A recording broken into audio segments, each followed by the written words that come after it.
The dirt under Samuel Parker's fingernails had been there since before sunrise.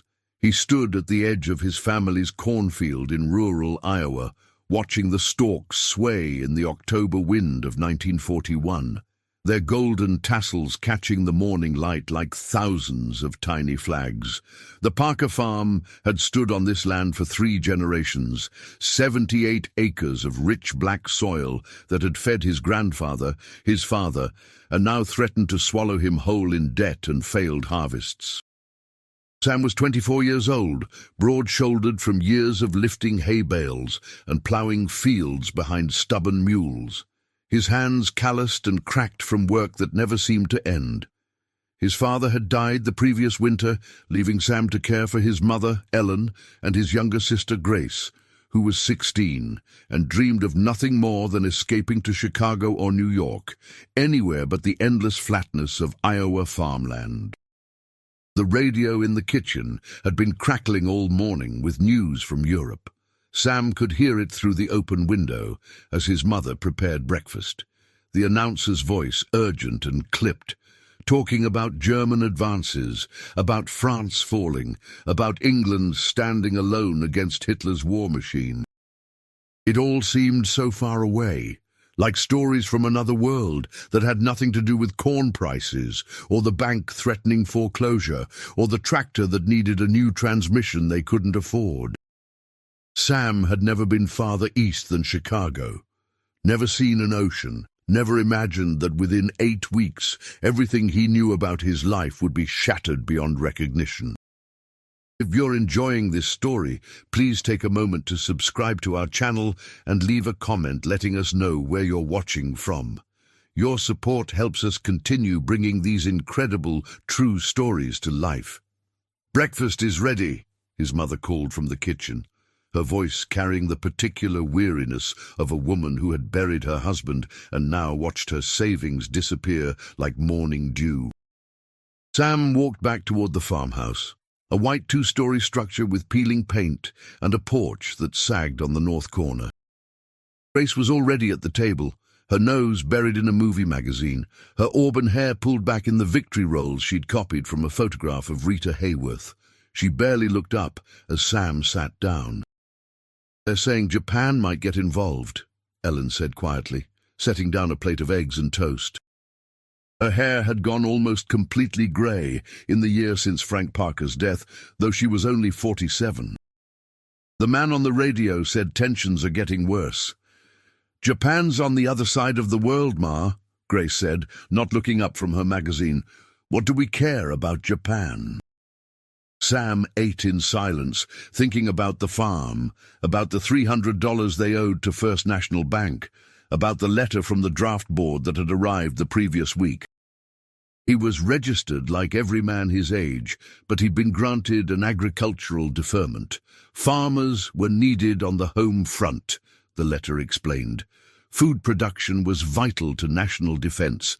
The words had felt like both a relief and an insult, as if his worth was measured solely in bushels of corn and bales of hay. The morning of December 7th arrived cold and clear. Sam was in the barn, repairing a broken stall gate, when he heard his mother's scream from the house. He dropped his hammer and ran, his boots pounding across the frozen ground, his breath visible in sharp white clouds. He found Ellen and Grace huddled around the radio in the living room, their faces pale with shock. The announcer's voice was shaking as he repeated the news. Pearl Harbor had been attacked. Japanese planes had bombed the American naval base in Hawaii. Thousands were dead. Ships were sinking. America was at war. Sam stood in the doorway, his hands still gripping the doorframe, and felt the entire architecture of his future collapse. Grace was crying, though Sam suspected she didn't fully understand why. Ellen had both hands pressed against her mouth, her eyes closed, and Sam knew she was thinking about her husband's brother, William, who had died in France in 1918, shot through the chest in a trench near the Marne River. She had been 17 then, not much older than Grace, and had watched her future mother-in-law receive the telegram that shattered their family. "They'll need soldiers now," Sam said quietly. The deferments won't matter anymore. You can't go, Ellen said, her voice fierce and desperate. You're all I have left. Grace and I need you here. The farm needs you. But Sam knew it was already decided, had been decided the moment those Japanese planes screamed down over Pearl Harbor. Within a week, over 1 million American men would volunteer for military service. Sam would be among them. On December 10th, 3 days after the attack, he walked into the recruitment office in Des Moines and enlisted in the United States Army. The recruiting sergeant, a weathered man with 3 stripes on his sleeve and a Distinguished Service Cross ribbon from the Great War, looked at Sam's calloused hands and broad shoulders and smiled. "Farm boy?" he asked. "Yes, sir. Corn and soybeans mostly." "Well, son, Uncle Sam needs farm boys. Strong backs, know how to work hard, follow orders. You'll do just fine. You ship out for basic training January 15th. Fort Benning, Georgia." Sam signed the papers, his hand steady despite the fear coursing through his veins. When he returned to the farm that evening, he found his mother sitting alone at the kitchen table, her face wet with tears she didn't try to hide. Grace was upstairs, and Sam could hear her sobbing through the thin walls. He sat down across from Ellen and took her hands in his. "I have to go, Ma. Every able man has to go. We can't let what happened at Pearl Harbor stand. We can't let Hitler and Tojo think they can attack America and get away with it." "Your father always said another war would come," Ellen whispered. "He said the last one didn't finish things, just put them on pause. He made me promise that if it happened I wouldn't let you go, but I can't stop you, can I? You've already decided." "I'm sorry, Ma. I truly am. But this is bigger than the farm, bigger than us. If we don't stop them now, they'll keep coming. And then what kind of world will Grace inherit?" The weeks before his departure passed in a blur of preparation and impossible conversations. Sam arranged for Henry Dalton, a neighboring farmer whose arthritis kept him from military service, to work the Parker land on shares. He spent hours with his mother, going over account books and teaching her things about farm management his father had never thought to share with her. Grace oscillated between treating him like a hero and refusing to speak to him for days at a time. On the night before he left, she came to his room and sat on the edge of his bed, her face red from crying. "Promise me you'll come back," she said. "I promise I'll do everything I can, Gracie. That's the best I can offer." "It's not enough," she said, and left the room without another word. The train to Fort Benning departed Des Moines at 6:30 in the morning on January 15th, 1942. The platform was crowded with young men in civilian clothes, their families clinging to them with desperate affection, mothers weeping openly, fathers standing rigid with pride and terror. Sam hugged his mother for a long time, feeling how small she seemed, how fragile. Grace pressed a photograph into his hand, a picture of the 3 of them taken the previous summer, before their father died, before the world went insane. "Remember us," she said. "Remember why you're fighting." The train ride south took 26 hours, the cars packed with recruits from Iowa, Nebraska, Kansas, and Missouri. They were mostly farm boys like Sam, with a scattering of factory workers from cities like Kansas City and Omaha, young men with soft hands and nervous eyes who'd never fired a gun or slept in a tent. They played cards, shared cigarettes, and told lies about the girls they'd left behind. Sam sat by the window and watched America scroll past, the flat plains giving way to rolling hills, then to the red clay and pine forests of Georgia. Fort Benning sprawled across thousands of acres, a temporary city of tar paper barracks and parade grounds where men learned to become soldiers. Basic training was 12 weeks of relentless physical conditioning, classroom instruction, and weapons training. They woke at 5 every morning to the sound of a bugle, dressed in identical olive-drab uniforms, and fell into formation before the sun rose. The drill instructors were hard men, veterans of the Great War or the peacetime army, who screamed and cursed and pushed the recruits until they thought they'd break. Sam discovered he had a natural aptitude for soldiering. His years of farm work had given him endurance and strength that many of the city boys lacked. He could march 20 miles with a full pack without complaint, could field strip and reassemble an M1 Garand rifle in under a minute, could hit a man-sized target at 300 yards. But more than physical ability, Sam possessed something the instructors valued even more: a calm, steady presence under pressure. While other recruits panicked during live fire exercises or froze during night infiltration courses, Sam remained focused and methodical, doing what needed to be done without hesitation or drama. By the end of March, he'd been selected for advanced infantry training and recommended for leadership development. His platoon sergeant, a leathery Texan named Bill Kowalski, who'd fought in the Meuse-Argonne offensive, pulled him aside after a particularly grueling field exercise. "Parker, you got what it takes to lead men. I'm putting you up for officer candidate school. You interested?" Sam thought about it for exactly 3 seconds. "Yes, Sergeant. Very interested." Officer candidate school at Fort Benning was another 17 weeks of intensive training, transforming promising enlisted men into second lieutenants. The academic requirements were demanding: tactics, map reading, communications, logistics, military law, and the physical standards were even higher than basic training. Sam wrote letters home every week, describing his training in carefully edited terms that wouldn't worry his mother, asking about the farm and Grace's school progress.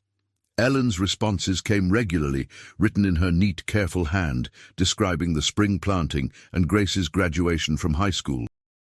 Henry Dalton was working hard, she reported, and the corn was looking good. They missed him terribly, but they were proud of him.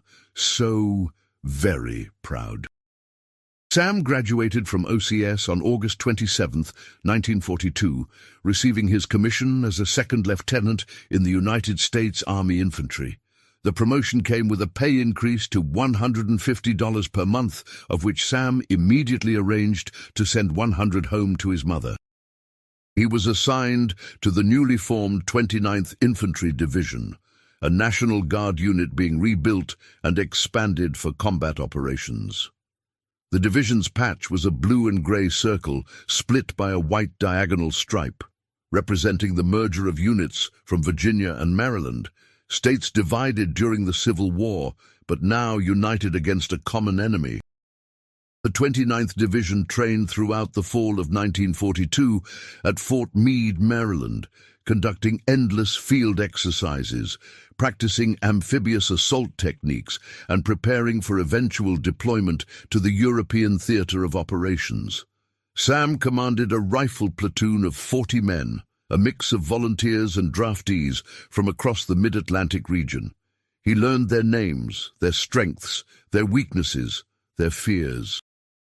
Private Tommy Sullivan from Baltimore, 19 years old, who could run like a deer but couldn't shoot straight to save his life. Corporal James Washington from Norfolk, a black soldier assigned to one of the division's segregated service units, who Sam requested be transferred to his combat platoon over the objections of several senior officers. Sergeant Frank Kozlowski from Pittsburgh, 32 years old, with a wife and 2 daughters, who'd enlisted after Pearl Harbor, despite being eligible for a defense industry deferment. "Why'd you join?" Sam asked him one night, as they cleaned their rifles after a range session. "Because my girls are going to grow up in a free country," Kozlowski said simply, "and that's only going to happen if we beat the Nazis.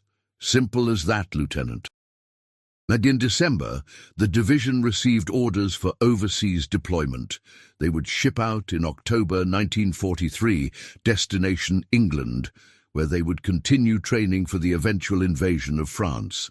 Sam wrote home with the news, carefully avoiding any specifics about timing or location.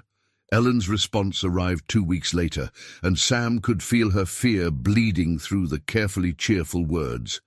Grace had added a postscript. Come home safe, Sam. We need you.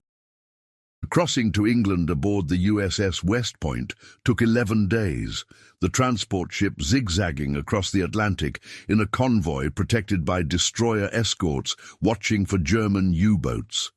Many of the men were violently seasick, spending the voyage huddled over buckets or hanging over the rails. Sam, accustomed to the rough motion from farm machinery, weathered the crossing better than most, using the time to study tactical manuals and review his platoon roster. They landed at Liverpool on October 19, 1943, and were transported south to training facilities in Devon and Cornwall. England was grey and wet and impossibly ancient. The villages near their camps had churches older than the United States itself, stone buildings that had stood through the Wars of the Roses and the Spanish Armada and Napoleon's Continental Wars. The local people were welcoming but wary, these Americans with their loud voices and ready money, their confidence and their inexperience. British soldiers who'd fought at Dunkirk and El Alamein watched the Yanks train with expressions that mixed hope and skepticism. The training intensified through the winter and spring of 1944. The 29th Division practiced amphibious landings on the cold beaches of southern England, learning to exit Higgins boats under simulated fire, to cross open beaches weighted down with equipment, to assault fortified positions.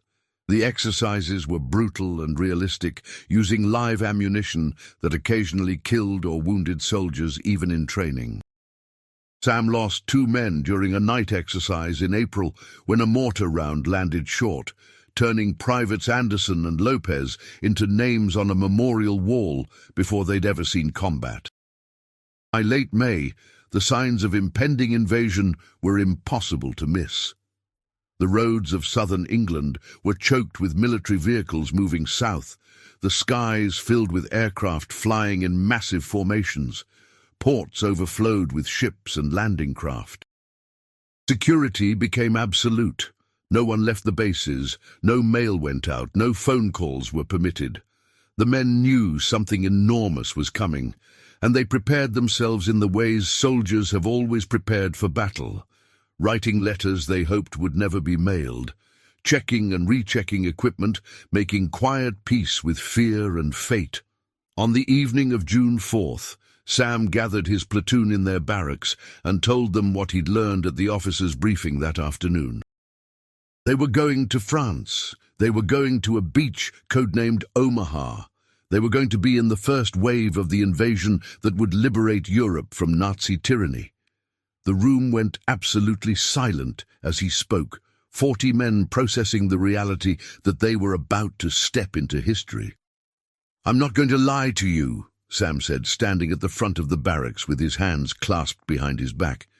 "It's going to be bad. The Germans have been fortifying those beaches for years. They have machine guns, artillery, obstacles, mines. They know we're coming and they'll fight like hell to stop us. Some of us aren't going to make it off that beach. That's just the truth."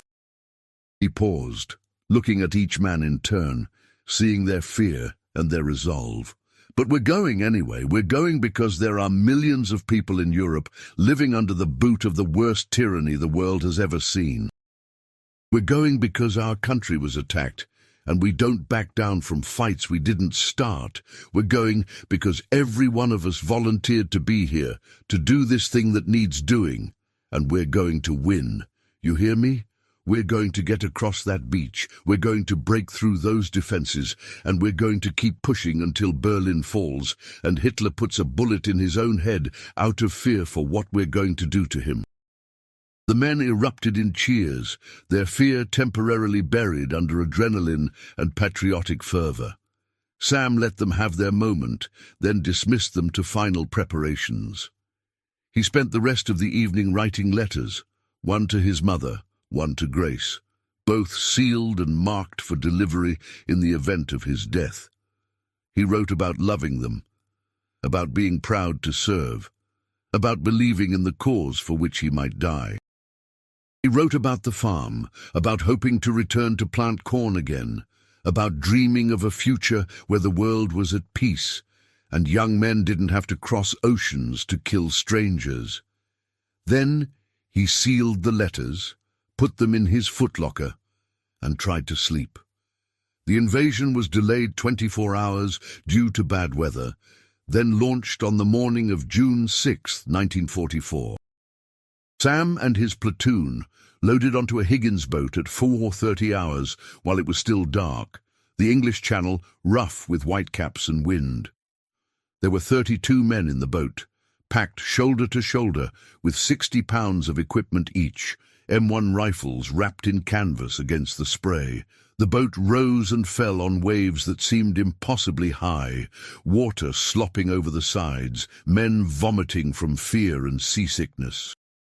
Sam stood near the front behind the steel ramp, trying to see through the darkness toward the coast of France. Dawn came slowly, revealing a scene of organized chaos that stretched as far as Sam could see. Thousands of ships crowded the channel, battleships and cruisers firing their main guns toward shore, destroyers making close-in runs to support the landing craft, transports disgorging more Higgins boats. The sky was full of aircraft, bombers returning from night raids, fighters providing air cover, observation planes directing naval gunfire.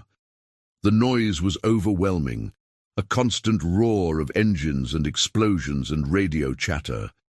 As they approached the beach, the German defenses opened fire. Artillery shells began falling among the landing craft, throwing up huge geysers of water. Machine guns from the bluffs raked the boats with tracer fire. Sam saw one Higgins boat to his left take a direct hit from an 88mm shell, the entire craft disintegrating in a burst of flame and shrapnel, 30 men erased from existence in an instant. The boat to his right struck a mine, the explosion flipping it over and throwing men into the water where they sank, pulled down by their equipment. 30 seconds! The coxswain shouted from the rear of the boat. Sam turned to face his men, seeing his own terror reflected in their faces. Remember your training. Stay low, move fast. Help the man next to you. We're going to make it through this. The boat lurched as its bottom scraped sand. The ramp dropped, and immediately 3 men at the front were cut down by machine gun fire, their bodies tumbling into the surf. Sam plunged forward into waist-deep water, holding his rifle high, bullets snapping past his head like angry hornets. The beach ahead was a nightmare landscape of obstacles. Wooden stakes with mines attached, steel hedgehogs designed to rip the bottoms out of landing craft, coils of barbed wire. Bodies floated in the surf, men who'd been hit getting off their boats or drowned by the weight of their equipment. The water was stained pink with blood. "Move! Move! Don't stop!" Sam shouted, knowing that the only way through hell was forward. He reached the beach and threw himself behind a steel hedgehog, taking cover from the machine gun fire that was tearing men apart all around him. To his right, Corporal Washington was dragging a wounded soldier toward cover. To his left, Sergeant Kozlowski was firing his rifle toward the bluffs, trying to provide covering fire. Tommy Sullivan was face down in the sand, dead or unconscious, Sam couldn't tell. The next 6 hours were the longest of Sam Parker's life. The plan had called for armored support, but most of the tanks had sunk in the rough seas. It called for engineers to clear paths through the obstacles, but most of the engineer units had been decimated in the first wave. It called for naval gunfire to suppress the German defenses, but the warships couldn't get accurate targeting through the smoke and chaos. What it came down to was individual soldiers and small units finding ways to move forward through impossible fire, to cross the beach and assault the bluffs through sheer determination and courage. Sam rallied the survivors of his platoon, 18 men out of 32, and led them toward a draw in the bluffs where German fire seemed slightly less intense. They crawled through sand and blood and body parts, using smoke for concealment, dragging wounded men with them. They reached the base of the bluff and began climbing, pulling themselves up the steep slope, using scrub grass and rocks for handholds, German machine guns firing down at them from bunkers above. Private James Chen from San Francisco threw a satchel charge that destroyed one bunker. Sergeant Kozlowski led a squad that flanked another position and killed the crew with grenades and rifle fire. Sam himself shot 2 German soldiers who were firing on his men from a trench, the first time he'd killed enemy combatants, feeling nothing but grim satisfaction that they'd stopped shooting at his soldiers. By early afternoon, they'd reached the top of the bluff and established a tenuous foothold, digging in while more units came up behind them. Of the 160 men from Sam's company who'd landed at Omaha Beach that morning, 53 were dead and 36 were wounded. Sam's platoon had lost 14 killed and 8 wounded. That night, as they dug foxholes and established defensive positions a mile inland from the beach, Sam sat with Sergeant Kozlowski and shared a cigarette, neither man speaking, both understanding they'd survived something that had broken better men. "How'd we make it, Lieutenant?" Kozlowski finally asked. "I don't know, Sergeant. Grace of God, maybe, or just dumb luck. Think it gets easier from here?" Sam looked toward the east, where German artillery was flashing on the horizon. "No, I think it gets harder, but we're off that beach and that's something. We're in France now, and we're not going back until the job's done." The liberation of France took the rest of the summer and into autumn. The 29th Division fought through the hedgerows of Normandy, a nightmare landscape of small fields surrounded by ancient earthen banks topped with thick vegetation that provided perfect defensive positions for German troops. Every field was a potential ambush, every farm a potential fortress. The fighting was close and brutal, small unit actions where rifle companies fought for days to advance a few hundred yards. Sam led his platoon through battles at Saint-Lô, Vire and Brest, losing men to snipers and artillery and mines, gaining replacements who seemed younger with each batch, boys of 18 and 19 who looked to him like children playing soldier. By September, they'd crossed into Belgium, pursuing retreating German forces through towns that welcomed them as liberators. Old women wept and kissed Sam's cheeks, pressing flowers into his hands. Children ran alongside the American columns, begging for chocolate and chewing gum. Young women decorated the tanks with flowers and painted the names of American soldiers on walls. It felt, for a brief moment, like the war might actually be ending, like victory was close enough to touch. Then came December and the Ardennes forest. The German counter-offensive that became known as the Battle of the Bulge caught American forces by surprise, striking through a lightly defended sector and threatening to split the Allied armies. The 29th Division was pulled from its position and rushed south to help contain the breakthrough. Sam's company dug in around a crossroads village called Stoumont, ordered to hold against German armor and infantry attempting to push west toward the Meuse River.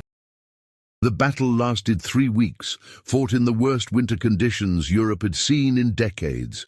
Temperatures dropped below zero. Snow fell constantly. Men got frostbite in their foxholes, lost toes and fingers to the cold. German Tiger tanks prowled the roads, their 88mm guns destroying American Sherman tanks with impunity. But the Americans held. They held because they had no choice. Because retreat would have meant catastrophe, because they were American soldiers and they didn't give up ground they'd paid for in blood. Sam earned his Silver Star at Stoumont on December 23rd, when German infantry overran a forward position and threatened to collapse the American line. He gathered 20 men from various units, soldiers who'd been separated from their companies in the fighting, and led a counterattack that drove the Germans back and restored the position. The citation mentioned his extraordinary heroism and complete disregard for personal safety. Sam never talked about it, never mentioned the German soldier he'd killed with his bare hands in a foxhole, the man's eyes wide with terror as Sam's thumbs pressed into his windpipe. Some things you didn't share, not even in letters home. By January, the German offensive had been contained and thrown back. The 29th Division went back on the attack, pushing into Germany itself through the Siegfried Line, the supposedly impregnable defensive fortifications along the border. The fighting was different now, harder and more desperate. They were in Germany, in the enemy's homeland, and every town had to be taken house by house, every position fought for with an intensity born of desperation. In February 1945, Sam's platoon was clearing a village called Jülich when they discovered something that changed his understanding of the war. Advancing through the town's eastern sector, they found a rail siding with several boxcars. Inside one of the cars were bodies, dozens of emaciated corpses wearing striped prison uniforms, people who died of starvation or disease or exposure. A few were still alive, barely, their eyes hollow and uncomprehending. Sam would later learn they were Hungarian Jews being transported to a concentration camp deeper in Germany, left to die when the guards abandoned the train. His men stood in shock, unable to process what they were seeing. Sam organized medical assistance for the survivors and arranged for burial details for the dead, then sat alone behind a destroyed building and wept for the first time since landing at Omaha Beach. All the propaganda about fighting for freedom and stopping tyranny had seemed abstract, something you said to justify the killing, but this was concrete. This was the enemy's true face, and it was worse than any of them had imagined. "We can't let them win," Corporal Washington said that night, sitting beside Sam in their temporary quarters. "Not after this. Whatever it takes, however long it takes, we can't let these bastards win." "We won't," Sam said. "We're going to Berlin, James. We're going to burn their whole rotten empire to the ground." The drive across Germany continued through March and April as the Nazi regime collapsed. The 29th Division crossed the Rhine, fought through the industrial Ruhr region, and pushed toward the Elbe River, where they would link up with Soviet forces advancing from the east. Resistance was sporadic now, some units fighting to the death, others surrendering en masse, German soldiers desperate to be captured by Americans rather than Russians. On April 30th, Sam's company was approaching a small town called Tangermünde when they received word that Adolf Hitler had committed suicide in Berlin. The news spread through the ranks like wildfire, men cheering and firing their weapons in the air. But Sam felt no joy, only a profound exhaustion. Hitler's death didn't bring back the thousands of men the 29th Division had lost. It didn't resurrect Tommy Sullivan or the other soldiers from his platoon who died on Omaha Beach. It didn't undo the concentration camps or the bombed cities or the millions of dead across Europe. Germany surrendered on May 8, 1945. Victory in Europe Day found Sam standing on the banks of the Elbe River, watching American and Soviet soldiers meet in the middle of a pontoon bridge, embracing and celebrating and exchanging toasts. The war in Europe was over. They'd done what they'd set out to do. They'd crossed an ocean, landed on hostile shores, fought across a continent, and defeated the most powerful military machine the world had ever seen. The cost had been staggering. Tens of thousands of American dead, hundreds of thousands wounded, but they'd won. Sam received his promotion to captain in June and orders to remain with occupation forces in Germany. But he was also granted 30 days leave to return to the United States, the first time he'd be home in 2.5 years. The transport ship left from Le Havre on June 23rd, carrying thousands of soldiers back across the Atlantic, men who'd survived Normandy and the Ardennes, and the drive into Germany, who now stood on deck watching the coast of Europe recede and wondering if they'd ever feel normal again. Before we continue with Sam's return home, if you found this story moving, please consider subscribing to our channel and leaving a comment about where you're watching from. Your engagement helps us share these important stories of American courage and sacrifice with viewers around the world. The train from New York to Des Moines took 2 days, Sam's uniform drawing respectful nods and grateful handshakes from civilians who'd spent the war reading casualty lists and praying for victory. He stared out the window at the American landscape, cities and farms and small towns that had been completely untouched by war, that had no idea what the rest of the world had endured, and felt like a stranger in his own country. How could he explain Omaha Beach to people who'd never heard a shot fired in anger? How could he describe the liberation of those prisoners to folks whose biggest wartime sacrifice was rationing sugar and gasoline? His mother and Grace were waiting on the platform when his train arrived in Des Moines. Ellen looked older, smaller somehow, her hair completely white now. Grace was 20 years old, wearing a smart dress and working as a secretary at an insurance company, no longer the teenager who'd begged him not to go. They cried when they saw him, both of them holding him and crying, and Sam held them back and felt the first crack in the emotional armor he'd built to survive the war. The Parker farm looked exactly as he'd left it. The White House with its sagging porch, the red barn with fading paint, the fields of corn stretching toward the horizon. Henry Dalton had kept his word, working the land faithfully, sending the profits to Ellen, maintaining the property. But as Sam walked the fields that first evening back, running his hands through corn silk and feeling the rich Iowa soil under his boots, he knew he could never be just a farmer again. He'd seen too much, done too much, become someone his younger self wouldn't recognize. Over the next 30 days, Sam tried to readjust to civilian life. He helped with farm work, finding the rhythm of plowing and planting almost meditative after years of combat. He attended Sunday services at the Methodist Church, where his father was buried, listening to sermons about God's mercy and divine providence, and wondering where God had been at Omaha Beach. He went to town socials and said, "Yes, sir," and "No, ma'am," and answered questions about the war in vague, sanitized terms that couldn't possibly convey the truth. At night, he had terrible dreams.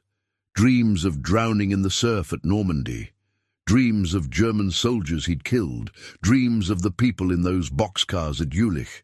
He'd wake in a cold sweat, his heart pounding, momentarily unsure where he was. His mother heard him one night and came to sit on the edge of his bed like she had when he was a child, afraid of thunderstorms. "You're home now," she said softly, taking his hand. "You're safe." But Sam knew he'd never truly be safe again, never be free of the memories. The war had marked him permanently, had changed something fundamental in his understanding of what humans were capable of doing to each other. He'd seen the best and worst of humanity, had witnessed acts of incredible courage and unspeakable cruelty, and he knew he'd spend the rest of his life trying to reconcile those extremes. On his last evening before returning to Germany, Sam sat on the porch with Grace, watching the sun set over the cornfields. She'd been quiet throughout his leave, sensing something in him that wasn't quite right, that didn't fit the brother she remembered. "Are you okay, Sam?" she finally asked. "Really okay?" He thought about how to answer, about all the things he could never tell her. "I'm alive, Gracie. That's more than a lot of good men can say. And I'm here with you and Ma, on this farm, in America. That's everything we fought for. But you're different. You're harder somehow. More distant. War changes you. It has to, or you wouldn't survive it. But I'm still your brother.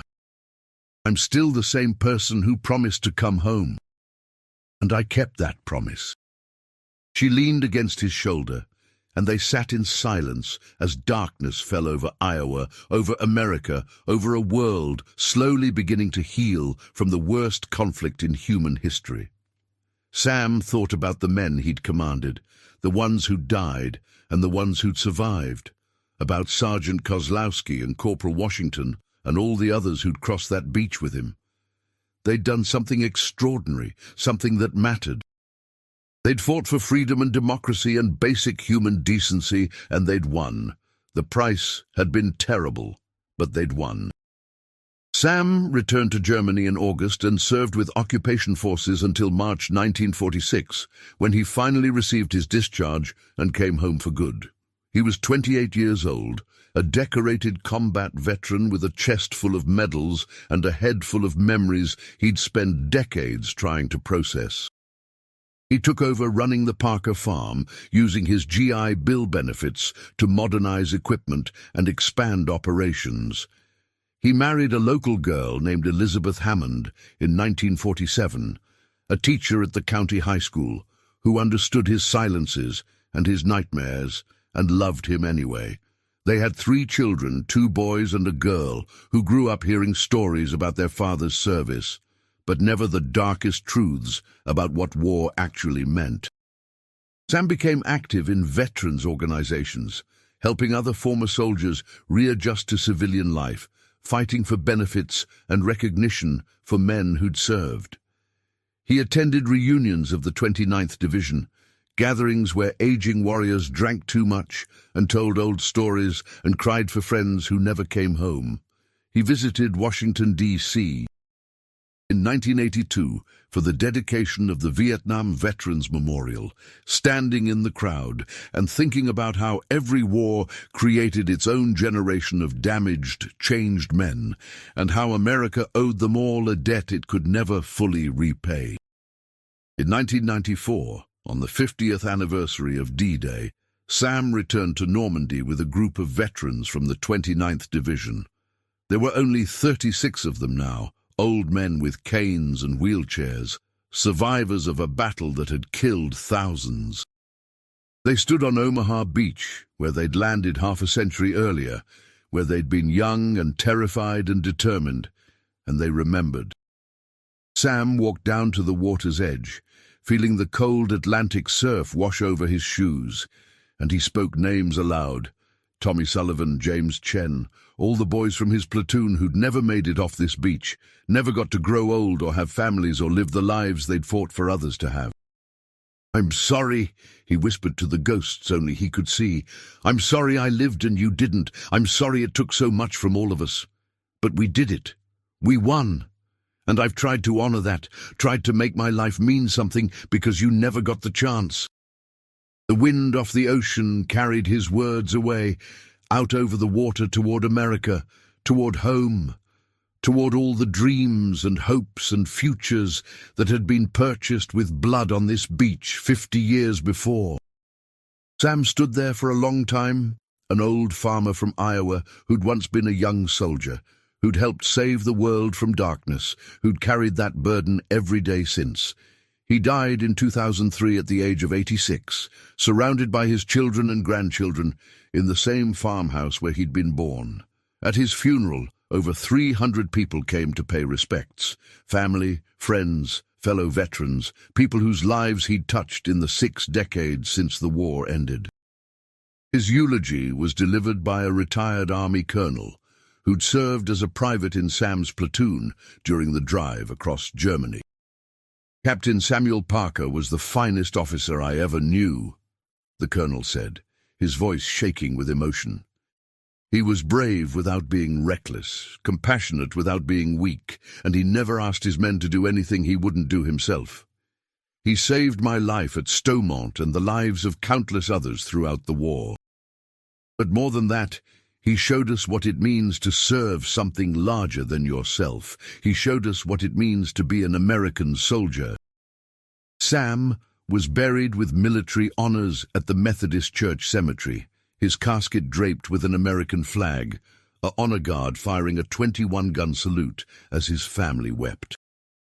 His medals, the Silver Star, Bronze Star, Purple Heart with 2 oak leaf clusters, Distinguished Service Cross, were displayed at his memorial service, then donated to the Army Museum at Fort Benning, where new generations of officers in training could see them and understand what they represented.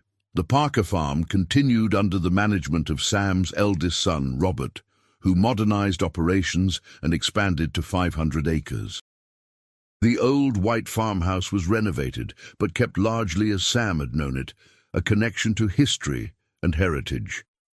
In the barn, hanging on a wall, was a framed photograph of Sam in his army uniform, taken in England just before D-Day. His face young and serious and full of determination. Beneath it was a small brass plaque that read, Captain Samuel Parker, 29th Infantry Division, 1942-1946. He fought for freedom. He never forgot the cost. The story of Sam Parker is the story of millions of American men and women who answered their country's call during World War II, who left farms and factories and families to fight in distant lands against tyranny and oppression. They came from small towns and big cities, from every state and every background, united by a common cause and a shared determination to preserve freedom and democracy for future generations. Some never came home. Others returned damaged in body or spirit, carrying scars that never fully healed. But together, they accomplished something extraordinary. They defeated the greatest evil the modern world had known, and they did it with courage, sacrifice, and an unshakable belief in the principles America represented. Sam Parker's legacy lives on not just in the medals and citations and official records, but in the family he raised, in the farm he maintained, in the veterans he helped, in the community he served. He was never perfect, no soldier is, no human is, but he was good, he did his duty, he honored his oath, and when history called his name, he stepped forward without hesitation, crossed an ocean, stormed a beach, and helped liberate a continent. That is the American story. That is what we must never forget. As we conclude Sam's extraordinary journey, please take a moment to subscribe to our channel if you haven't already. Leave a comment sharing where you're watching from and what Sam's story means to you. These stories of American heroism and sacrifice matter now more than ever, and your support helps us continue sharing them with the world. Thank you for watching, and may we never forget the price of freedom.